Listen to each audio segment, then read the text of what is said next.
Okay, so let's take a look at how you can use virtual private cloud in Google Cloud. So first thing, make sure to sign up to Google Cloud and then make sure to create one project and also add billing details. Once you do that, your trial will start. It will be for 90 days or so. And once you create a project, you will get dashboard like this. At the top, you will also have your own project selection option. You can create multiple projects, assign billing, and get started. Now the thing is, we will be checking for VPC, also known as virtual private cloud. So to go there, you can type in from this search virtual private cloud, right? You can check for VPC networks. Alternatively, you can go for navigation menu and then VPC network, right? And it will take you to VPC dashboard. If you have used any other service within Google Cloud, you will have at least one VPC network assigned here, and any new service you get will be under that. So the default will be registered here. Also, with every VPC network there will be subnet too. In my case, I don't have any because I recently removed that, right? So for example, let's say you create a compute engine. When you do that, it will create one VPC, one subnet, one IP, one load balancer usually, and if you enable, you can also get firewall routes, etc. Right? So based on the type of service that you use, you will be getting the VPC option, right? So in my case, let's take a look at creating VPC, but before that we can go through all these tabs, or we can go that later, right? So let's do this first, then we will go do that later, right? So here, create VPC network at the top, or alternatively there is also option to do so at bottom, right? I will go with the top one. So click create VPC network and then options will pop up. Let's say I want to name this, let's say DevNami VPC, right? All lowercase, or simply have dev VPC. Then you can name this projects default VPC network, right? Then there will be VPC network, your internal IP6 range, so you can enable disable IP6. Then there is also subnet option. So every time you create a VPC, there will be subnet. You can customize that, or you can set that to automatic, right? If you choose automatic, it will select a specific set of range and will be assigned to VPC. So we will go with that, so that you can see how IPs get assigned to that particular VPC. So what we have done so far, first we selected the name of VPC, all lowercase, then description, then subnet. I can choose automatic here. You can choose custom, give it your own range of IPs, and then you will also get firewall rules. So let's say I want to allow all the IP ranges, then I can use from variety of these, right? So like this,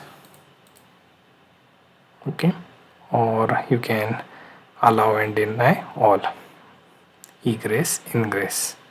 So let's say you choose all ranges to be applied, all ranges to be denied, you choose that, right? Now here you see, let's say the VPC allow custom, so all ports action allow, right? Then there is dynamic routing mode, you can choose regional or global, so I will choose regional. Then there is enable DNS API to pick DNS policy, so I won't choose this for now, we can come back to it later even after deployment. Then there is MTU value, 1460 is the default. You can pick 1500 or even 8896. So I will go with the default. There is also equivalent command line option and equivalent rest option for that. So what we can do, we can go through all the option.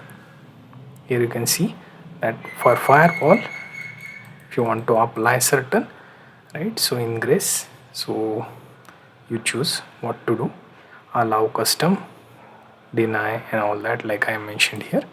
You can choose that, right? So I will just create it for now, and later we can come back and do the same in IP address or in firewall, right? So that's why these tabs are there. Next is, let's select create. That will start the creation process. It will quickly assign IP range, considering we went for automatic, right? And it will also show up in a VPC networks list, and there will be subnet that will appear in subnets in current project, right? So you have that option which you can check.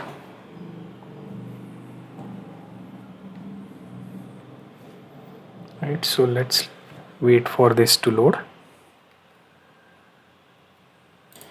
Now as you see, it says successfully created network VPC that we asked it for. Currently there isn't any IP ranges, no firewall rules, global routing set to off, right? And in order to edit it, I will simply click on it.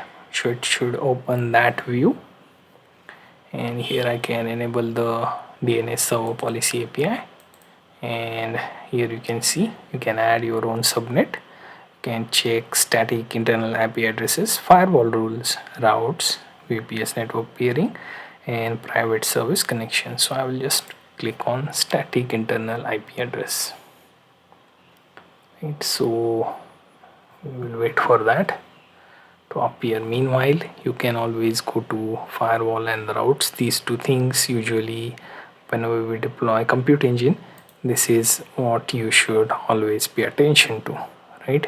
Because if you are using it for any production use, then having a firewall rule is necessary.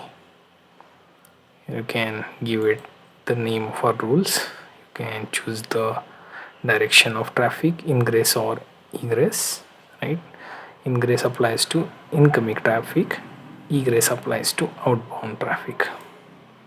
So your rule may be action on match, then targets, right?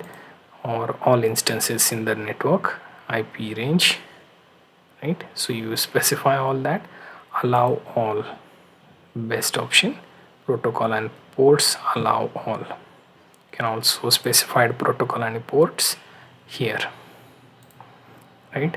So like this you can also set the rule for your VPC, right?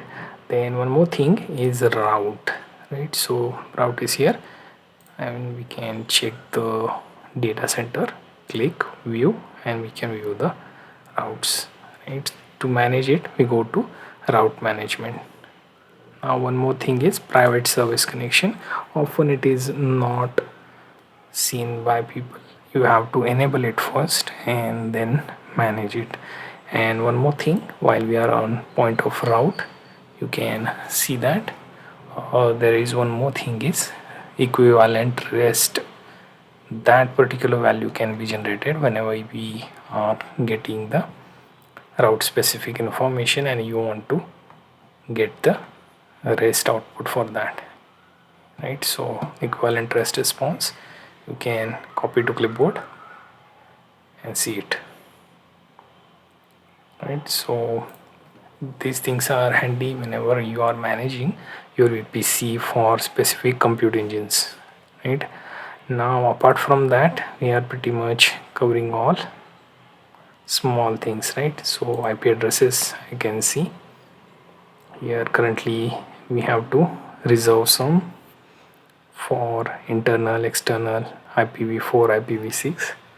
Can do those settings here, like internal IP address, I want to reserve them, right?